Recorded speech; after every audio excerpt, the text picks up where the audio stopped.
എല്ലാവർക്കും നമ്മുടെ പുതിയൊരു വീഡിയോയിലേക്ക് സ്വാഗതം. ഓച്ചിറ പരബ്രഹ്മ ക്ഷേത്രത്തിലെ ഉത്സവങ്ങളിൽ മുഖ്യ ആകർഷണമാണ് ഓച്ചിറക്കളി. കായംകുളം അമ്പലപ്പുഴ രാജ്യങ്ങൾ തമ്മിലുള്ള ചരിത്രപരമായ ഒരു സംഘർഷത്തെ അനുസ്മരിപ്പിക്കുന്ന ഒരു അനുകരണ യുദ്ധമാണിത്. കൊല്ലം ജില്ലയിലാണ് ഓച്ചിറ പരബ്രഹ്മ ക്ഷേത്രം സ്ഥിതി ചെയ്യുന്നത്. കേരളത്തിലെ മറ്റു ക്ഷേത്രങ്ങളിൽ നിന്നും വ്യത്യസ്തമായ സങ്കല്പത്താൽ പ്രസിദ്ധമാണ് ഈ ക്ഷേത്രം. ആരാധിക്കുന്ന വിഗ്രഹങ്ങളോ നിർവചിക്കപ്പെട്ട ഒരു രൂപരേഖയോ ഇല്ലാതെ പരബ്രഹ്മ സങ്കല്പത്തെ ആരാധിച്ചു വരുന്നൊരു ക്ഷേത്രം കൂടിയാണിത്. ഓച്ചിറക്കളി നടത്തപ്പെടുന്നത് പടനിലം എന്നറിയപ്പെടുന്ന ഓച്ചിറ പരബ്രഹ്മ ക്ഷേത്രത്തിനടുത്തുള്ള വെള്ളക്കെട്ടുള്ള ഒരു വയലിലാണ്. ഓച്ചിറക്കളിയിലൂടെ ആളുകൾ 2 സംഘങ്ങളായി വിഭജിക്കപ്പെട്ട് യുദ്ധത്തെ പുനരാവിഷ്കരിക്കുന്നു. ഓച്ചിറ ക്ഷേത്രത്തിലെ പടനിലം അഥവാ യുദ്ധക്കളമാണ് ഇത്. പടനിലത്തും ക്ഷേത്ര പരിസരത്തുമായിട്ടാണ് ഓച്ചിറക്കളി നടത്തിവരുന്നത്.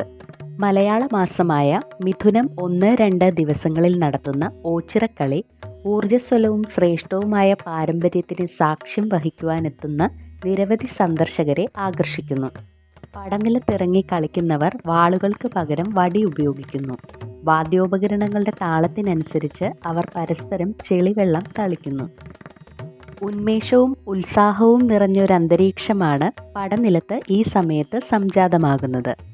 തിരുവിതാംകൂർ മഹാരാജാവ് മാർത്താണ്ഡവർമ്മയും കായംകുളം രാജാവും തമ്മിൽ നടന്ന ചരിത്രപരമായ യുദ്ധത്തിൻ്റെ ഓർമ്മപ്പെടുത്തൽ എന്നതിലുപരി സമൂഹ പങ്കാളിത്തത്തിൻ്റെയും സാംസ്കാരിക പൈതൃകത്തിൻ്റെയും ഉന്മേഷദായകവും ഊർജ്ജസ്വലവുമായ പ്രദർശനം കൂടിയാണ് ഈ അനുകരണ യുദ്ധം. 2025 ഓച്ചിറ പരബ്രഹ്മ ക്ഷേത്രത്തിൽ നടത്തിയ ഓച്ചിറക്കളിയുടെ വിശേഷങ്ങളാണ് ഇന്നത്തെ വീഡിയോയിലൂടെ പങ്കുവയ്ക്കുന്നത്.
ലളിതമായ പാരമ്പര്യങ്ങൾക്ക് പോലും അഗാധമായ പ്രാധാന്യം പുലർത്തുന്ന കേരളത്തിൻ്റെ സമ്പന്നമായ സാംസ്കാരിക അലങ്കാരത്തിന് വലിയ ആവേശത്തോടെ ആഘോഷിക്കപ്പെടുന്ന ഈ ഉത്സവം ഉത്തമ ഉദാഹരണമാണ്.